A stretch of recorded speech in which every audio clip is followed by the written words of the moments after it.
Hello viewers and welcome to new video, and today's topic is cardiovascular assessment. And without any interruption, let's go start the video.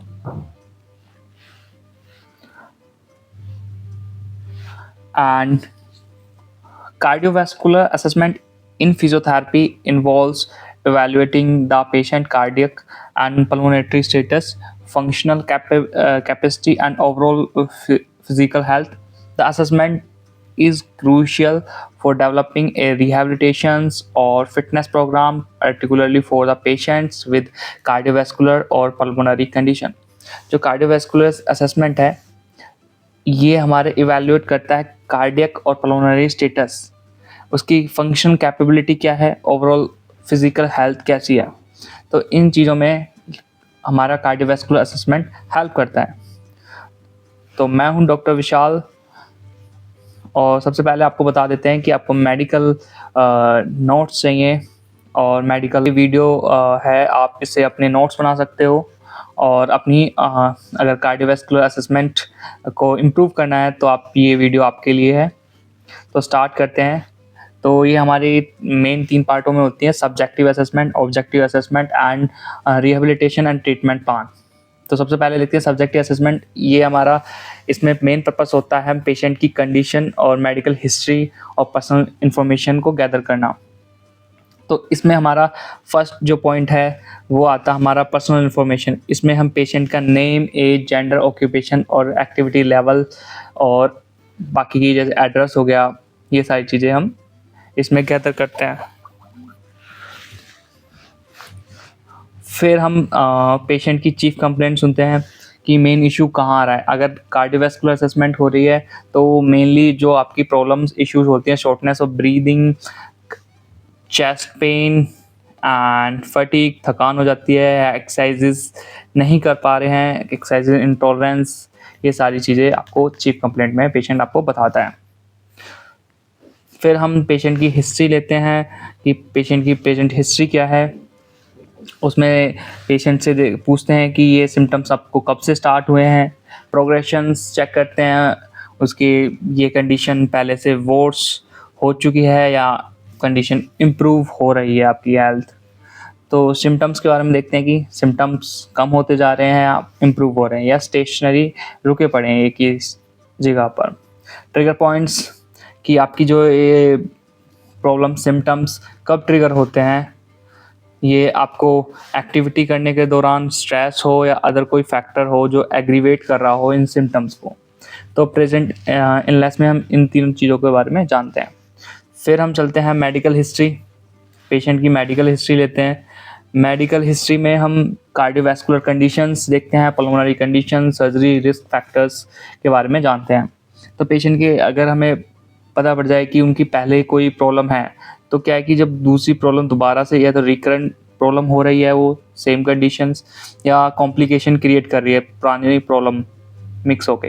तो cardiovascular condition जो हमारी होती हैं, coronary artery disease हो सकता है, hypertension, BP की problem हो सकती है, अरिथमिया, इर्रेगुलर हार्ट बीट हो सकता है, या हार्ट फेलियर। ये पेशेंट की कंडीशन का हमको जानना है। फिर हम पल्मोनरी कंडीशंस को देखते हैं कि इनको कहीं ब्रीदिंग से रिलेटेड लंग्स डिजीज़ तो नहीं है, सीओपीडी, अस्थमा, ये कोई प्रॉब्लम तो नहीं है पेशेंट को। सर्जरी उसकी प्रीवियस उसमें बाईपास या एंजियोप्लास्टी या वाल्व रिप्लेसमेंट तो नहीं हुआ है। फिर रिस्क फैक्टर्स, स्मोकिंग तो नहीं करता पेशेंट, ओबेसिटी तो नहीं है, डायबिटिक तो नहीं है, high cholesterol level, family history, ये सारी चीज़ें हम पेशेंट से इंफॉर्मेशन लेते हैं। क्योंकि जितनी इन्फॉर्मेशन आप लोगे उसके हिसाब से आपका डायग्नोस और आप अच्छे से ट्रीटमेंट रिहैब प्लान कर पाओगे। मेडिकल हिस्ट्री देखते हैं हम। मेडिकल हिस्ट्री में हम उनसे कोई बीपी की कार्डियक मेडिकेशन तो नहीं चल रही पेशेंट की, जिसमें बीटा ब्लॉकर्स, एसी इनहिबिटर्स या स्टेटिन्स पेशेंट्स इनको तो नहीं ले रहे। इनहेलर्स, पेशेंट्स इनहेलर तो नहीं ले रहा। फिर हम एक्टिविटी और एक्सरसाइज हिस्ट्री देखते हैं पेशेंट्स की। तो इसमें current activity level, exercise tolerance, exercise का टॉलरेंस कितना है, कितनी एक्टिविटी कर पा रहे हैं, नहीं कर पा रहे हैं, वो सारी चीज़ें हम जानते हैं। लाइफ़स्टाइल के बारे में पूछते हैं, ये मोस्ट इम्पोर्टेंट चीज़ है कि डाइट, स्मोकिंग, अल्कोहल कंजम्पशन तो नहीं है एंड स्ट्रेस लेवल कितना है, स्ट्रेस ज़्यादा तो नहीं लेते हैं, क्योंकि ये काफ़ी ज़्यादा इफ़ेक्ट करती हैं हमारी ट्रीटमेंट प्लान में। पेशेंट्स के गोल और एक्सपेक्टेशंस क्या हैं? Patients goal for physiotherapy improving stamina चाहता है, वर्क टू रिटर्न चाहता है, ये प्रॉब्लम सबसे पहले तो सिम्टम्स और उनको रिड्यूस करना, फिर एक्सरसाइज पे काम, स्ट्रेंथ पे काम करना। तो ये सारे पेशेंट्स के गोल हो सकते हैं। अब ये हमारे कंप्लीट हो गया हमारा सब्जेक्टिव असेसमेंट। अब हम आते हैं ऑब्जेक्टिव असेसमेंट पे। इसमें हम जो डॉक्टर होता है वो पेशेंट्स के कुछ टेस्ट वगैरह करता है, उसको ऑब्जर्व करता है, वाइटल्स को चेक करता है और अपना फाइनली जो मेन प्रॉब्लम लिस्ट है उनको करता है और डायग्नोज बनाता है कि क्या क्या प्रॉब्लम है, किन किन चीज़ों पर उनको काम करना है। तो ये हमारे ऑब्जेक्टिव असेसमेंट में आते हैं। तो हम चलते हैं, तो इसमें हम फंक्शनल असेसमेंट, कार्डियोवैस्कुलर असेसमेंट में हम कार्डियो रेस्पिरेटरी फंक्शन और हमारा physical science and function capability को हम इवेलुएट मतलब चेक करते हैं, ऑब्जर्व करते हैं। तो ऑब्जर्वेशन, फर्स्ट पॉइंट हमारा ऑब्जर्वेशन। ऑब्जर्वेशन में हम पेशेंट का जनरल अपीयरेंस देखते हैं। साइनोसिस तो नहीं है पेशेंट को, साइनोसिस मतलब ब्लू कलर हो जाते हैं नेल्स के, इस ऑक्सीजन की लैक ऑफ ऑक्सीजन की कमी के कारण साइनोसिस होता है। पैलोर अपीयरेंस तो नहीं है, स्वेटिंग बहुत ज़्यादा पसीने तो नहीं आ रहे, एडिमा तो नहीं है पेरिफेरल लिम्स के अंदर, पेरिफेरल एडिमा तो नहीं है। और पोस्चर देखते हैं, काइफोटिक है, थोरेसिक काइफोसिस तो नहीं है और फॉरवर्ड हेड मूवमेंट तो नहीं है, वो कि हमारे ब्रीदिंग को अफेक्ट करते हैं। रेस्पिरेटरी पैटर्न देखते हैं, रेट, रिदम, डेप्थ और कौन कौन सी मसल, एक्सेसरी मसल्स को यूज़ कर रहे हैं, नहीं कर रहे हैं, ये हम रेस्पिरेटरी पैटर्न को भी ऑब्जर्व करते हैं। मोस्ट इम्पोर्टेंट, ये सारी चीज़ें इंपॉर्टेंट है। वाइटल्स इसमें मोस्ट इम्पोर्टेंट होते हैं, वाइटल्स को भी हम ज़रूर चेक करते हैं कि उनका नॉर्मल हार्ट रेट उनका कितना है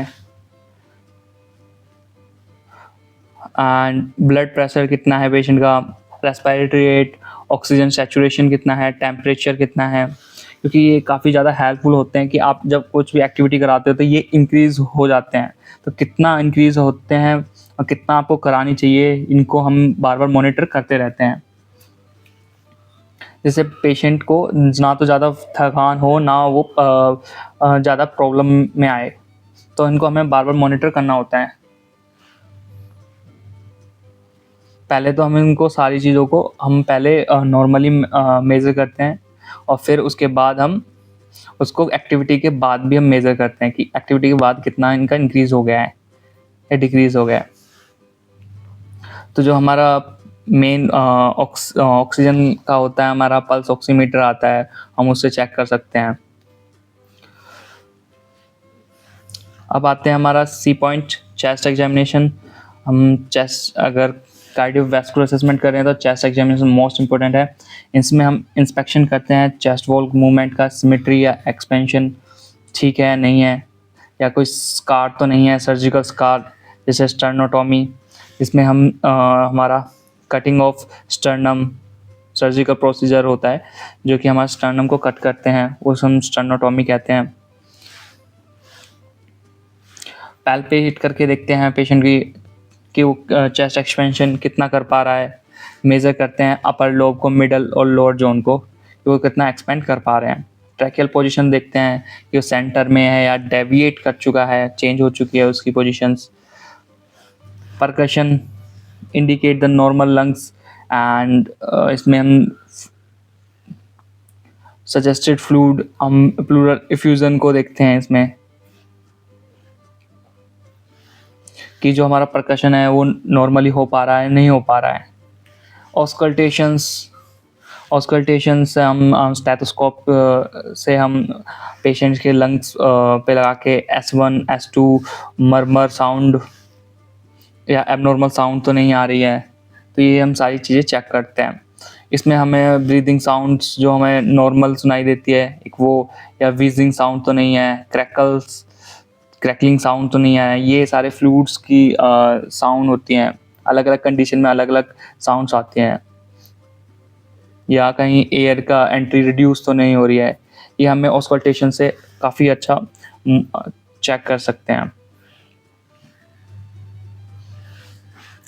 एक्सरसाइज टॉलरेंसी, कुछ टेस्ट होते हैं जैसे कि हमारा 6 मिनट वॉक टेस्ट होता है जो हमारी फंक्शन कैपेबिलिटी और इंडोरेंस के बारे में हमें ऑब्जर्व कर सकते हैं, जान सकते हैं।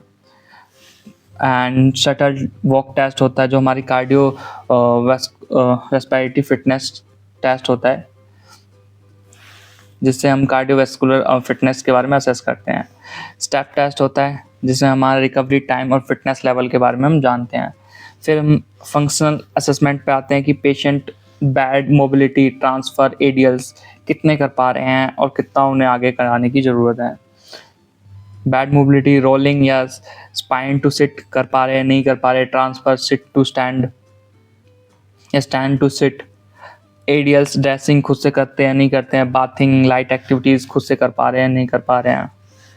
फिर हम उनकी मसल टेस्ट और एंडोरेंस को देखते हैं। मसल टेस्ट के लिए हमारा MMT टेस्ट सबसे बेस्ट होता है। Inspiratory and expiratory muscles measure using of the manometers. Manometer का यूज़ करके हम उनके इंस्पायरेटरी एक्सपायरेटरी मसल्स को भी असेस कर सकते हैं। अभी आते हैं हम बैलेंस मोबिलिटी पे, कि पेशेंट का बैलेंस और मोबिलिटी ये काफ़ी ज़्यादा इफ़ेक्ट होती है कार्डियोवैस्कुलर और न्यूरो के केसेस में। तो बैलेंस टेस्ट करते हैं। बैलेंस टेस्ट में हम कौन कौन से टेस्ट कर सकते हैं?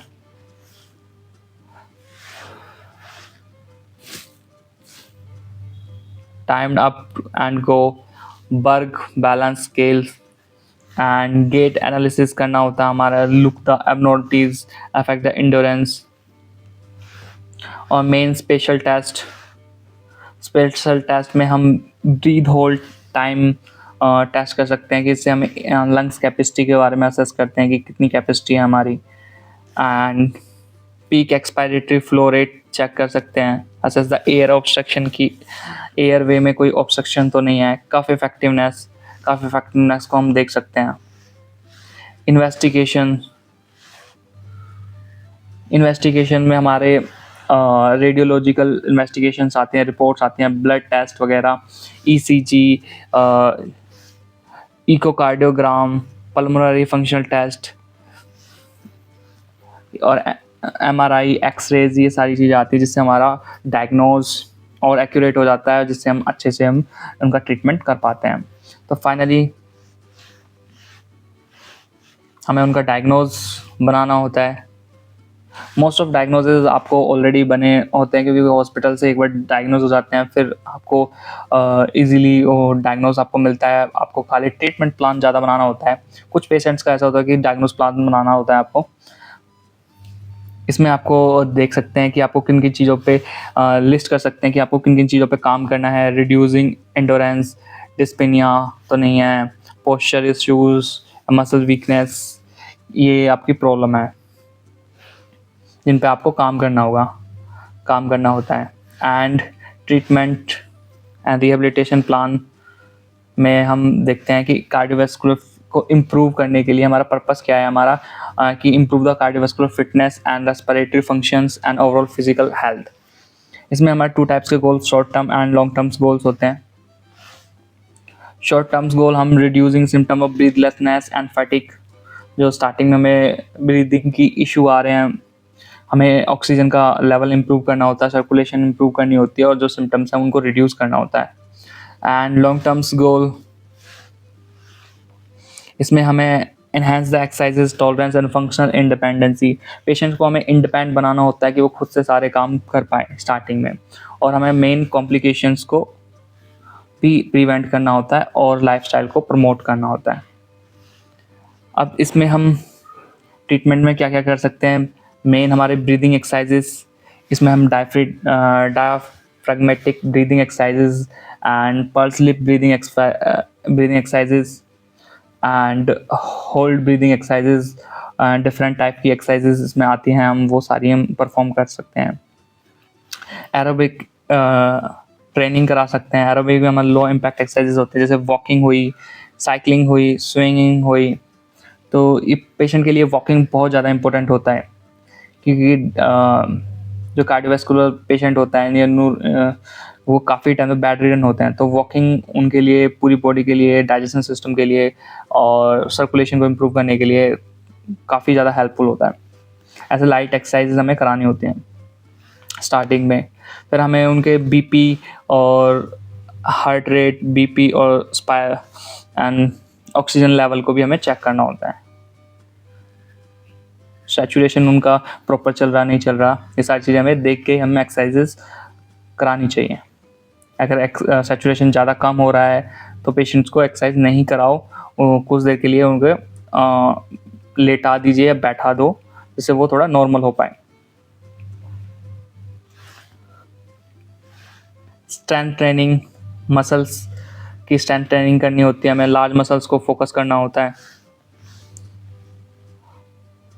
जैसे हैमस्ट्रिंग, क्वाड्रिसेप्स मसल्स हुई हमारी, शोल्डर की हमारे हुई, और आर्म्स की बाइसेप, ट्राइसेप, बैक एक्सरसाइजेज हुई। तो हम इनको मेनली स्ट्रेंथनिंग एक्सरसाइजेज हम कराते हैं। हम रेजिस्टेंस बैंड का यूज़ कर सकते हैं। पोस्चर करेक्शन कराना होता है हमें। पोस्चर करेक्शन में हमें स्ट्रेचिंग, टाइट मसल्स जो हमारी टाइट हो गई हैं मसल्स, उनको हमें स्ट्रेच देना होता है, और जो मसल्स वीक हो गई हैं तो हमें उनको स्ट्रेंथनिंग एक्सरसाइजेस करानी होती हैं। एयरवे क्लियरेंस टेक्निक्स, इसमें हमारा जो मेन हमारा कार्डियोवैस्कुलर और केसेस होते हैं, तो उनको हम चेस्ट पीटी होता है, तो उसमें हम परकशन, वाइब्रेशन, एसीबीटी और ये सारी टेक्निक्स हम परफॉर्म करते हैं, और ये काफ़ी ज़्यादा हेल्पफुल होता है पेशेंट्स के लिए, जो एयरवे को क्लियर करने के लिए। पेशेंट्स को education, patient education, smoking, patient को एजुकेट करना है आपको कि स्मोकिंग सिसेशन, स्मोकिंग करते हैं तो स्मोकिंग ना करें, स्ट्रेस को मैनेज करें, लोगों से ज़्यादा से ज़्यादा बातें करें, पॉजिटिव पेशेंट के अराउंड पॉजिटिव एनवायरनमेंट रखें, डाइट का बहुत ज़्यादा ध्यान रखें। रीअसेसमेंट एंड मॉनिटरिंग, जब पेशेंट का ट्रीटमेंट डेली बेसिस पे होता है तो रेगुलर उनको प्रोग्रेस देखते रहें कि इंडोरेंस कितना इंक्रीज़ हो रहा है, स्ट्रेंथ कितनी इंक्रीज़ हो रही है, वाइटल्स को चेक करते रहें, और ट्रीटमेंट प्लान को भी डे बाय डे आप एडजस्ट कर सकते हो according to patient condition. Thank you so much, and आपको ये वीडियो कैसी लगी हो तो कमेंट सेक्शन में ज़रूर बताएं, और आगे आपको नॉलेज इम्प्रूव करने के लिए हमारे चैनल को फॉलो करें। तो मिलते हैं नेक्स्ट वीडियो में।